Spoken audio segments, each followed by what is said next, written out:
الحمد لله رب العالمين، والصلاة والسلام على أشرف الأنبياء والمرسلين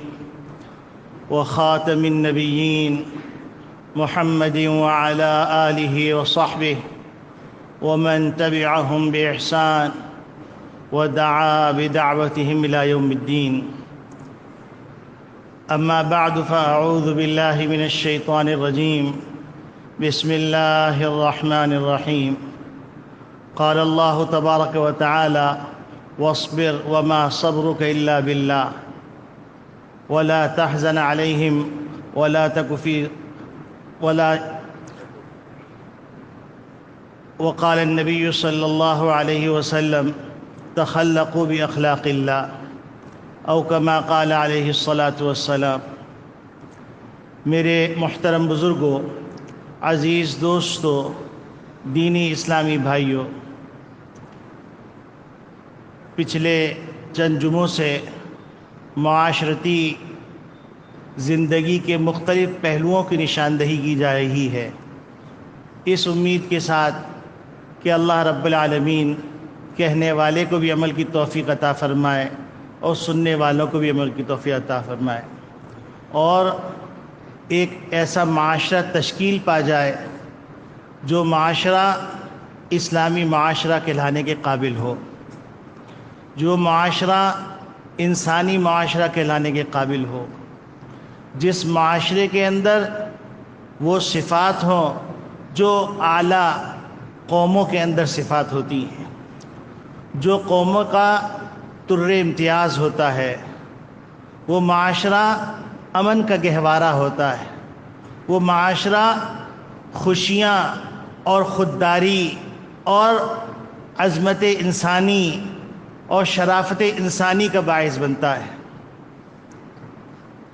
معاشرے کی برائیوں میں ایک برائی جس کی وجہ سے معاشرہ عدم توازن کا شکار ہوتا ہے، جس کی وجہ سے معاشرے کے اندر بے اعتدالی آتی ہے، جس کی وجہ سے معاشرہ پراگندہ ہو جاتا ہے، وہ ہے عدم برداشت کی کیفیت. اور کچھ عرصے سے ہمارے معاشرے کے اندر عدم برداشت کی صفت ایسی پیدا ہو گئی ہے کہ انسان اب سوئی کے اوپر بھی اختلاف کو برداشت نہیں کر پا رہا ہے. سوئی کے برابر بھی، بلکہ سوئی کے ناکے کے برابر بھی ایک انسان دوسرے انسان کی اختلاف رائے کو برداشت نہیں کر پا رہا، حتیٰ کہ خونی رشتے، وہ رشتے ٹوٹ پھوٹ کا شکار ہو رہے ہیں، حتیٰ کہ محلوں کے جو رشتے ہوتے ہیں، جو تعلقات ہوتے ہیں، وہ ٹوٹ پھوٹ کا شکار ہو رہے ہیں، حتیٰ کہ پرانے دوست، پرانے جاننے والے عدم برداشت کا شکار ہونے کے نتیجے میں ان پرانے تعلقات کا لحاظ نہیں رکھ رہے ہیں. انہی بنیاد پر نبی کریم صلی اللہ علیہ وسلم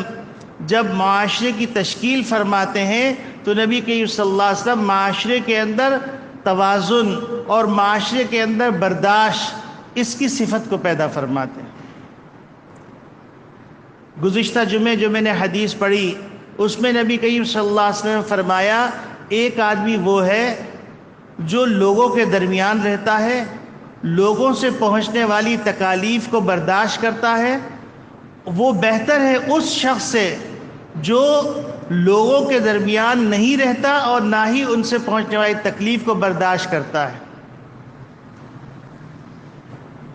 یہاں پر یہ سوال پیدا ہوتا ہے کہ انسان کو کیا کسی انسان سے تکلیف پہنچنا لازمی ہے، یا یہ حادثاتی ہو جاتا ہے؟ تو اس حوالے سے یہ بات عرض کی گئی تھی کہ انسانی ساخت، انسانی بناوٹ، وہ جہاں پر اس کے اندر مابہل اشتراک صفات ہیں، وہیں پر اس کے اندر مابہل امتیاز بھی چیزیں ہیں. مثلا آنکھیں، ناک، کان، زبان، اعضاء، جوارح، یہ سب انسان کے درمیان مشترک ہیں. حتیٰ کہ بعض ایسی چیزیں ہیں جو قوموں کے درمیان مشترک ہیں، اس کے باوجود ان میں آپس میں امتیاز پایا جاتا ہے۔ مثلا حبشی قوم ہے تو حبشہ کے لوگوں کو اللہ رب العالمین نے ایک خاص رنگ اور ایک خاص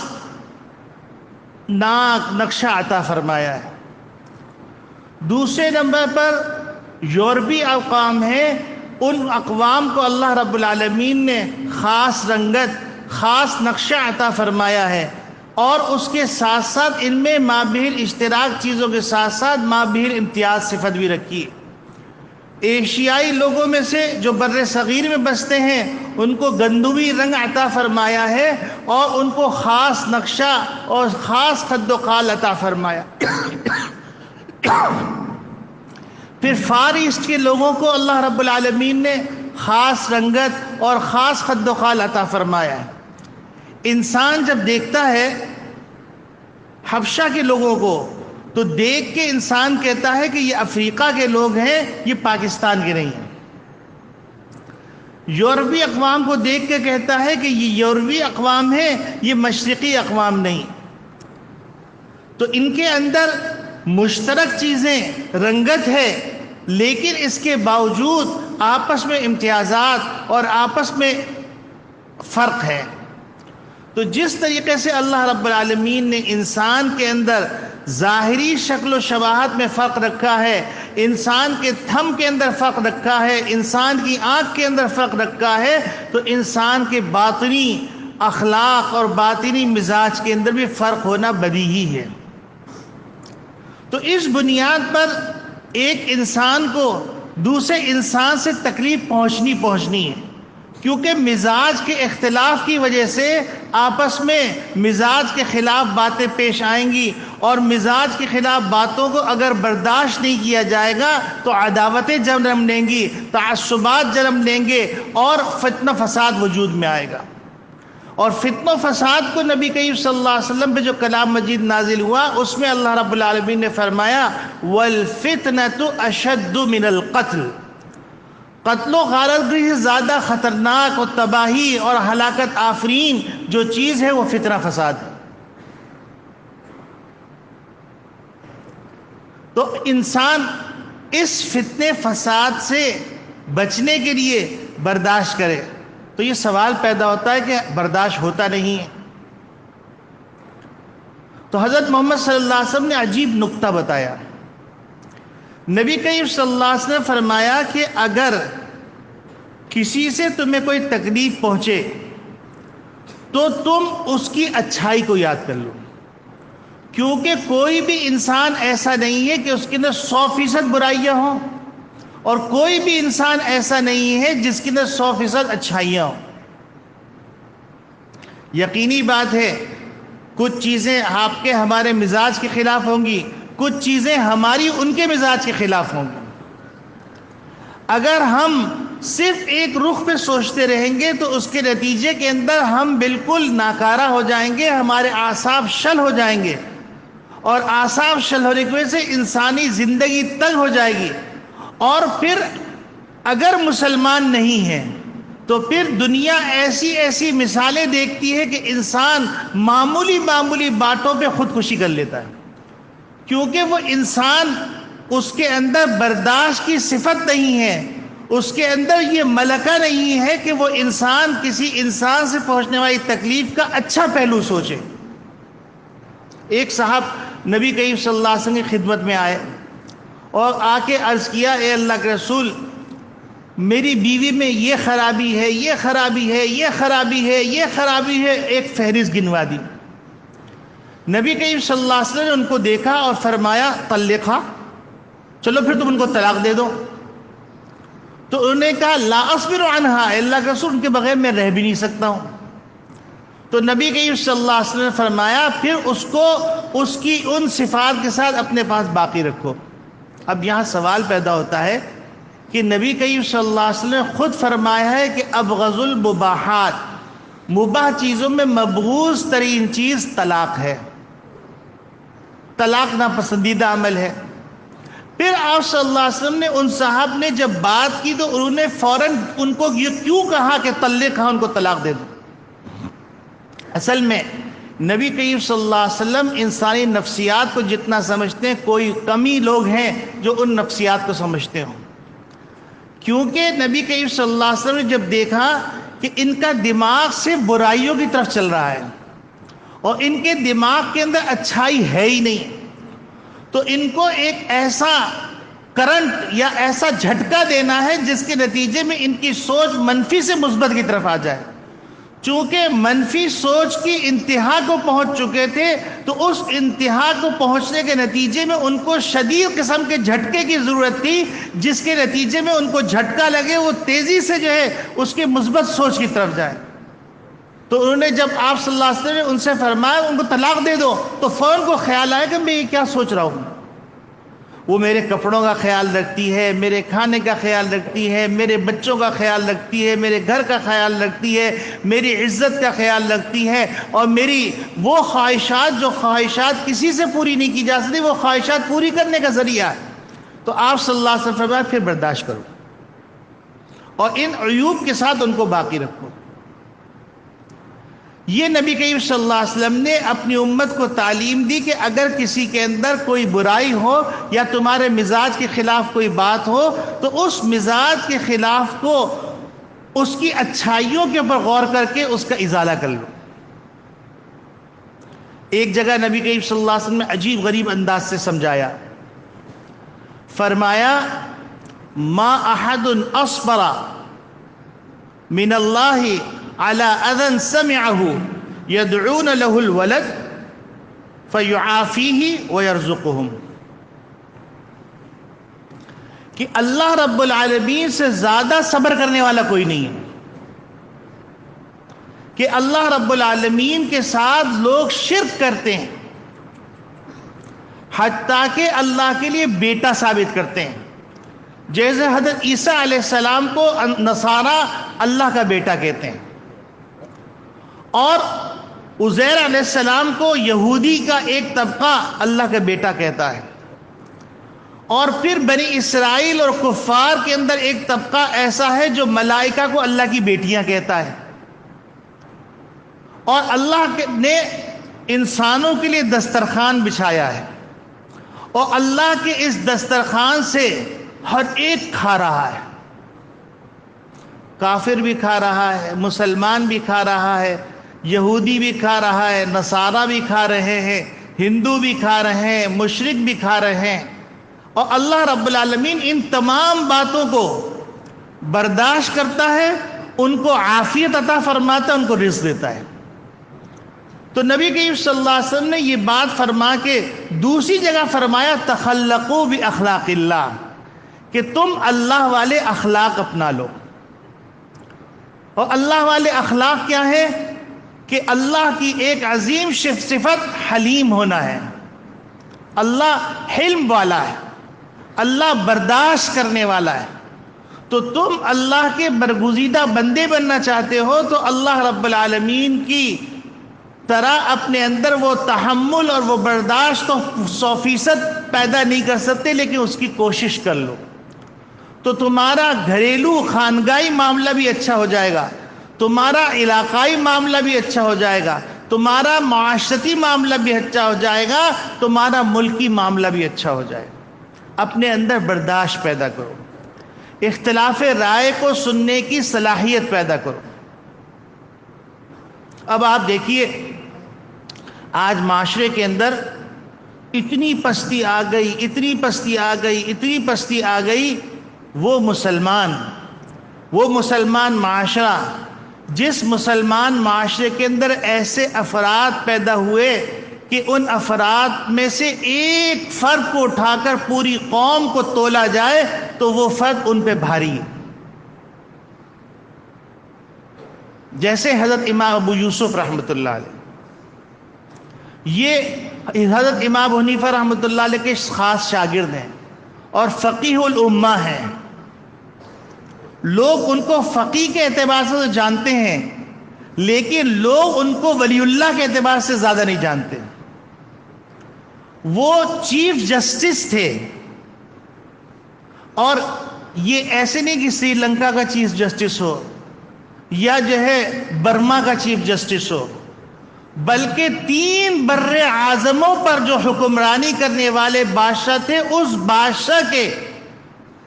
وہ چیف جسٹس تھے، اور ان کا حال یہ تھا کہ اپنی تمام مصروفیات کے باوجود 200 رکعت نفل پڑھتے تھے۔ ان کے انتقال کا وقت قریب آیا تو اب وہ کچھ پریشان نظر آنے لگے، تو لوگوں نے ان سے پوچھا کہ آپ پریشان کیوں نظر آ رہے ہیں؟ تو امام ابو یوسف رحمۃ اللہ علیہ فرمائے لگے کہ مجھے ایک مسئلے نے پریشان کیا ہوا ہے، اور وہ مسئلہ یہ ہے کہ اللہ نے مجھے چیف جسٹس کی ذمہ داری دی تھی، قاضی القضات کی ذمہ داری دی تھی۔ اس قاضی القضات کی ذمہ داری کے اندر میں فیصلہ کرنے جب بیٹھتا تھا تو میں اللہ کو حاضر ناظر جان کے فیصلے کرتا تھا، اور سارے فیصلے میں جو غور کر رہا ہوں وہ انصاف کے مطابق تھے۔ لیکن ایک موقع ایسا آیا تھا کہ ایک طرف مسلمان تھا اور ایک طرف کافر تھا، اور قانون عدالت کا اسلام نے یہ بنایا ہے کہ جب مدعی اور مدعا علیہ کوئی معاملہ کورٹ میں لے کے آئیں، عدالت میں لے کے آئیں، تو دونوں کو ایک جگہ پر بٹھایا جائے، دونوں کی نشست کے اندر ذرہ برابر فرق نہ کیا جائے۔ تو میں نے ایک موقع ایسا آیا تھا کہ مدعی مسلمان تھا اور مدعا علیہ کافر تھا، میں نے مسلمان کو تھوڑی سی اچھی جگہ پر بٹھایا اور تھوڑی اچھی جگہ پہ بٹھایا، لیکن اس کے باوجود فیصلہ میں نے شریعت کے مطابق کیا۔ تو اب مجھے یہ خوف آ رہا ہے کہ اللہ کے دربار میں پیشی کا وقت ہے، اور اس دربار میں حاضری کے وقت اگر اللہ نے یہ پوچھ لیا کہ ابو یوسف تم نے ان دونوں کو بٹھانے کے اندر تم نے مسلمان کی رعایت کیوں رکھی، تو میں کیا جواب دوں گا؟ کیونکہ حقوق اللہ جو ہیں اس کے بارے میں اللہ بہت مستغنی ہے، غنی ہے اللہ،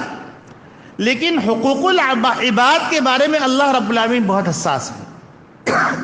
حتیٰ کہ روایات میں آتا ہے کہ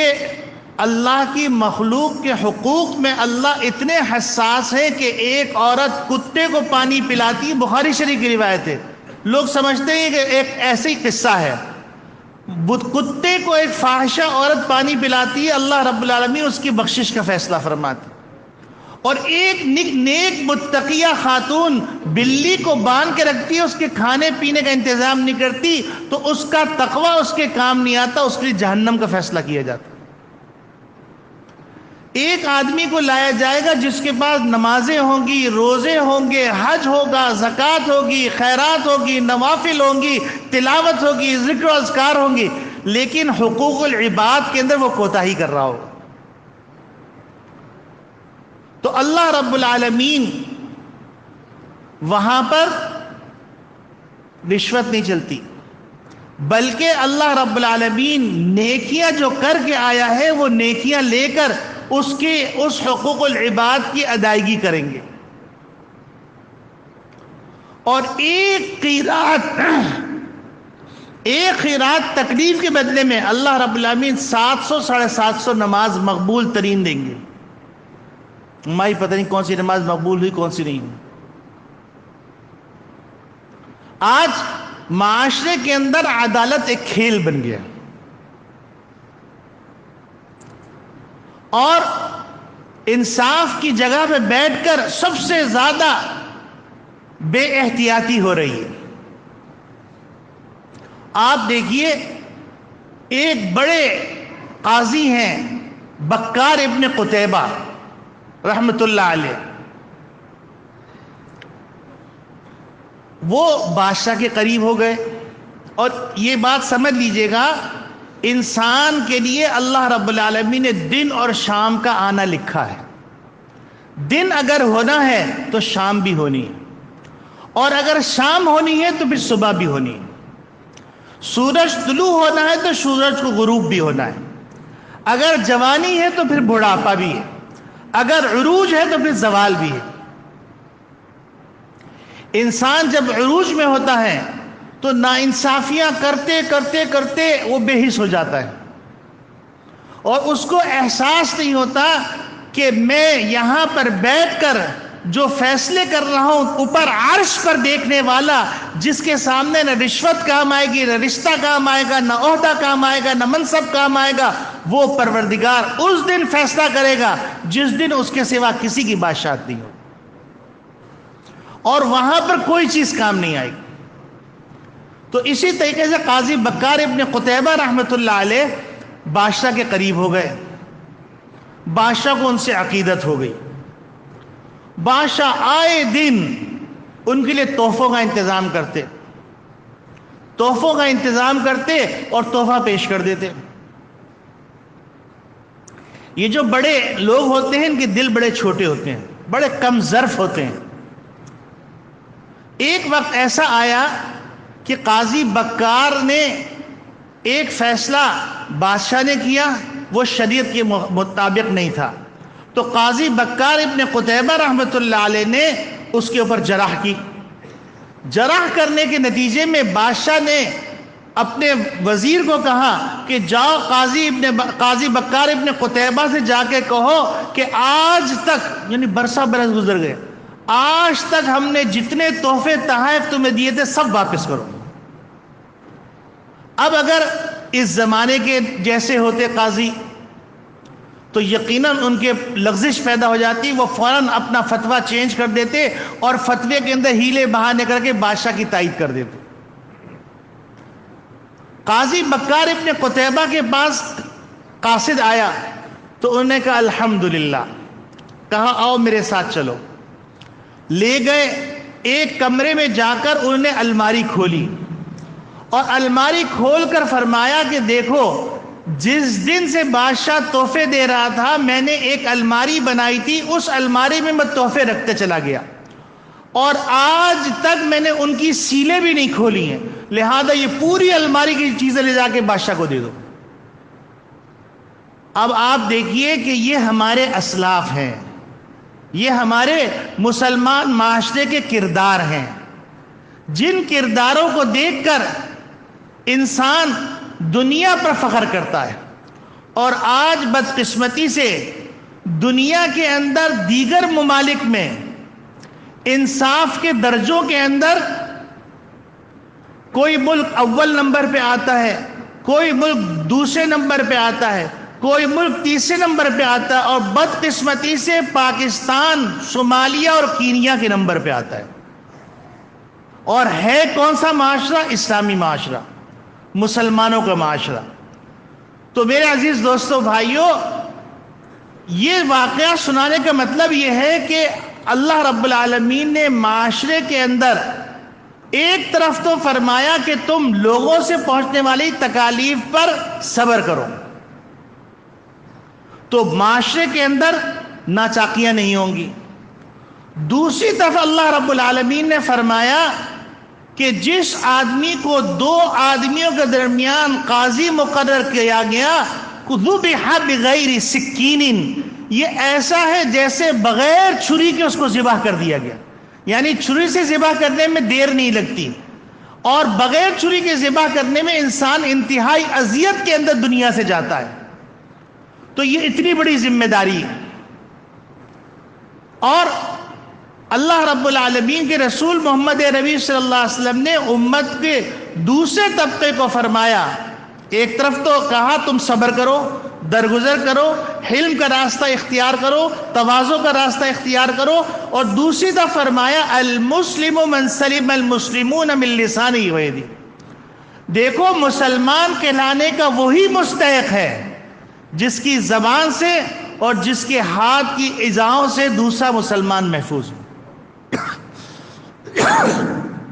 اب آپ دیکھیے ایک متوازن معاشرے کی تشکیل دی جا رہی ہے، جس معاشرے کے اندر مدعا علیہ کو کہا جا رہا ہے کہ تم برداشت کرو، اور مدعی کو کہا جا رہا ہے کہ تم غلط دعویٰ نہ کرو، اور منصف کو کہا جا رہا ہے کہ تمہارے ایک ایک فیصلے کا جواب دینا ہے اللہ کے دربار میں۔ تو اگر ہر آدمی معاشرے کا ہر آدمی اپنی جگہ پہ کام کرتا رہے تو معاشرے میں بدامنی کہاں سے آئی؟ پھر معاشرے کے اندر یہ خوف کیوں نہیں ہوگا کہ اگر میں چوری کروں گا تو اب لوگ بھی عجیب نرالے ہیں کہ اگر کوئی آدمی کسی کو اذیت پہنچاتا ہے تو وہ آدمی مرتے دم تک اس کو معاف کرنے کے تیار نہیں، اور مرتے دم تک اس کے خلاف کچھ نہ کچھ کرتا رہے گا یا کم سے کم بغض رکھے گا۔ اور اسلام نے کہا کہ اگر کوئی چوری کرے یعنی معاشرے کا کوئی حصہ کینسر زدہ ہو جائے تو اس کینسر زدہ حصے کو سوائے کاٹنے کے کچھ باقی نہیں رہتا، لہذا چور چوری کرے تو اس کے ہاتھ کو کاٹ دو۔ ایک کا ہاتھ کاٹو گے تو باقی سارے چوروں کو کان ہو جائے گا، اور سارے چور لرز جائیں گے کہ اگر چوری کیا گیا پکڑا گیا تو ہاتھ جائے گا۔ ایک قاتل قتل کر رہا ہے تو قاتل کو جب سمجھ میں آ جائے گا کہ قتل کرنے کے نتیجے مجھے مرنا پڑے گا، قصاص کے طور پہ مجھے مارا جائے گا، تو قتل عام نہیں ہوگا، قتل آسان نہیں ہوگا۔ یہ اللہ کے احکامات کو لوگ مذاق سمجھتے ہیں، اسلام کی تصویر کو وہ شدت پسندی کہتے ہیں، حالانکہ ساری دنیا کے اندر جو عدالتی قوانین ہیں ان قوانین کے اندر چور کے لیے بھی سخت ترین سزا مقرر کی گئی ہے، قاتل کے لیے بھی سخت ترین سزا مقرر کی گئی ہے، حتیٰ کہ کرپشن کرنے والوں کے لیے بھی سخت ترین سزا مقرر کی گئی۔ ایک چوری ہوتی ہے جو فرد کی فرد چوری کرتا ہے، اور ایک چوری ہوتی ہے جو قومی اثاثوں میں چوری کی جاتی ہے، جو بیت المال میں چوری کی جاتی ہے، وہ چوری قومی چوری ہے، اور اس کو کوئی ایک فرد یا ایک جماعت معاف نہیں کر سکتی،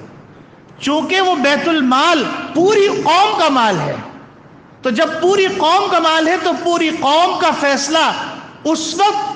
کیا جا سکتا ہے جب پوری قوم فیصلہ کرے کہ ہم نے معاف کیا، لیکن پوری قوم سے معافی ممکن ہی نہیں ہے۔ تو گویا کہ چوری ایک وہ ہے جو فرد کی ہے، اور ایک چوری وہ ہے جو قومی چوری ہے۔ تو قومی چوری وہ شنیع ہے، بدترین ہے، بدبودار ہے، غلیظ ترین ہے۔ یہ احساس معاشرے سے ختم ہوتا چلا جا، اور معاشرے کے اندر فیصلے کے اندر انصاف ختم ہوتا جا رہا ہے۔ لیکن جب انسان اللہ کے احکامات کو پوری کرتا ہے، حتیٰ کہ ایک عالم کہنے لگے بھائی تم اس بات کو بھی چھوڑ دو، تم کم سے کم انسانوں کے بنائے ہوئے قانون کو بھی معاشرے کے اندر رکھ دو گے تو شاید بہت سارے کرپشن ختم ہو جائیں۔ تم کو اسلامی قوانین سے چڑ ہے تو چلو اسلامی قوانین کو ایک منٹ کے لیے رکھ دو، لیکن انسانی قوانین جن جگہوں پر تم ریٹائر ہونے کے بعد اپنی زندگی گزارنا افضل سمجھتے ہو، اور جس کے اندر تم اپنے بچوں کو پرورش کرنا افضل سمجھتے ہو، جہاں پر تم اپنی ریٹائرمنٹ کی زندگی گزارنا اپنے لیے افضل سمجھتے ہو، انہی کے قوانین کا خیال کر لو۔ وہ معاشرہ جو ان برائیوں سے پاک ہے وہ اس لیے پاک نہیں ہے کہ وہاں برائیاں ہیں، وہ اس لیے پاک ہے کہ وہاں پر انصاف ہے، اور یہ اسلامی تصور ہے۔ اور انصاف یہ تورات کے اندر بھی ہے، انجیل کے اندر بھی ہے، زبور کے اندر بھی ہے، اور قرآن کے اندر بھی۔ لیکن انسان سوچتا نہیں۔ اچھا، جب انسان برداشت کرنے لگتا ہے تو پھر اللہ رب العالمین ان سے ایسے واقعات کا صدور فرماتے ہیں کہ انسان انگوش بدندہ رہ جاتا ہے، یا اللہ یہ انسان ہے یا فرشتہ۔ اب آپ دیکھیے میاں جی نور محمد رحمت اللہ علیہ، یہ حضرت حاجی امداد اللہ مہاجر مکی رحمت اللہ علیہ کے شیخ ہیں۔ وہ انتہائی ذاکر آدمی تھے، اور ان کی ذکر کے اندر مشغولیت کا عالم یہ تھا کہ وہ اپنی ہاتھ میں ایک تھیلی رکھتے تھے، کیونکہ اس زمانے میں اشرفیاں ہوتی تھیں۔ تو دکان میں جاتے تو دکان میں جو چیز خریدنی ہوتی وہ خریدتے اور دکاندار کے سامنے تھیلی رکھ دیتے، تم اس میں سے اپنے پیسے نکال لو، میں ذکر میں مشغول ہوں، میں اپنا وقت ضائع نہیں کرنا چاہتا۔ اتنے بڑے آدمی تھے۔ ایک دن کیا ہوا کہ وہ ایک تھیلی لے کے جا رہے تھے، چور نے آ کے بازار میں اس تھیلی کو اچک لیا۔ میاں جی نور محمد رحمۃ اللہ علیہ پلٹ کے دیکھا بھی نہیں، چلنے لگے۔ اب ادھر چور کے اوپر مصیبت آ گئی۔ چور تھیلی لے کے بھاگ رہا اپنے گھر کی طرف، چکر لگا کے اسی گلی میں پہنچ جا رہا ہے۔ صبح سے شام ہو گئی، چکر لگا لگا کے چکرا گیا وہ۔ آخر میں اس کو خیال آیا کہ یہ جو بڑے میاں تھے نا، یہ کوئی اللہ والے تھے،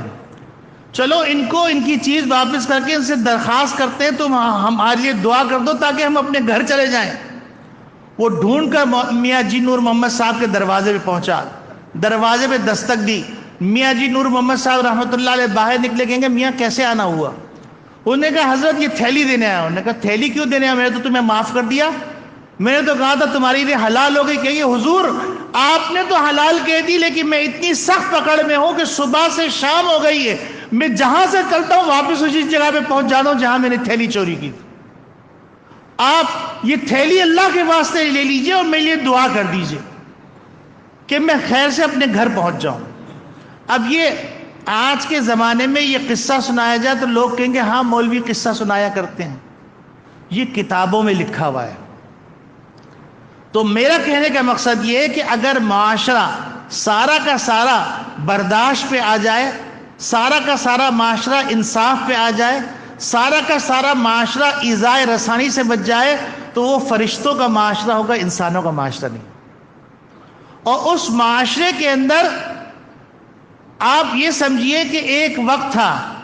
کہ عباسی دور کے اندر ساری دنیا بغداد میں آ کر رہنا پسند کرتی تھی، کیونکہ وہاں انصاف تھا، وہاں سکون تھا، وہاں علم و عمل کا گہوارہ تھا، اور وہاں پر انسانی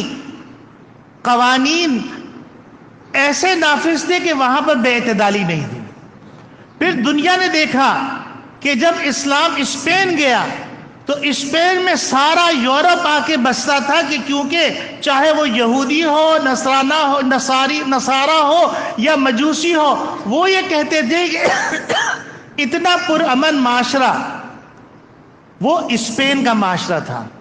لیکن جب سے ہم نے اسلام سے اپنا رشتہ توڑا ہے تو آج جو لوگ ہمارے ملک کے اندر امن قائم کرنے کے ذمہ دار ہوتے ہیں، جو لوگ ہمارے ملک کے اندر انصاف قائم کرنے کے ذمہ دار ہوتے ہیں، ریٹائر ہونے کے بعد سب سے پہلے ملک چھوڑ کے چلے جاتے ہیں، کیونکہ وہ جانتے ہیں کہ ہم نے جو بویا ہے وہ کانٹے ہیں، وہ پھول نہیں ہیں۔ تو ان کانٹوں کو ہم کیوں کاٹیں؟ اگرچہ دنیا میں کاٹنا نہیں پڑے گا، کسی کو تو پڑے گا، لیکن کسی کو اگر دنیا میں کاٹنا نہ پڑا تو آخرت میں کوئی مفر نہیں ہے، آخرت میں بچنے کا کوئی راستہ نہیں۔ وہاں پر کہا جائے کہ اقرأ کتابک کفا بنفسک اليوم علیک حسیبا، اپنی کتاب پڑھ لو، اپنے نام اعمال پڑھ لو، آج تم ہی کافی ہو۔ اور اس وقت انسان کہہ رہا ہوگا یا لیتنی، اے کاش مجھے یہ کتاب دی نہیں جاتی، اے کاش میں مٹی بن جاتا۔ تو میرے عزیز دوستو بھائیو، ابھی بھی توبہ کا دروازہ کھلا ہوا ہے، موت سے پہلے پہلے تک توبہ کا دروازہ کھلا ہوا ہے، اور توبہ کر کے اگر ہم اللہ کے بندے بن جائیں تو پھر دیکھیے دنیا آپ کے معاشرے کو دیکھنے آئے گی۔ اللہ رب العالمین کہنے والے کو بھی عمل کی توفیق عطا فرمائے، سننے والوں کو بھی عمل کی توفیق عطا فرمائے، اور جو مسئول ہیں ان مسئول کو بھی توبہ کرنے کی توفیق عطا فرمائے۔ وآخر دعوانا ان الحمدللہ۔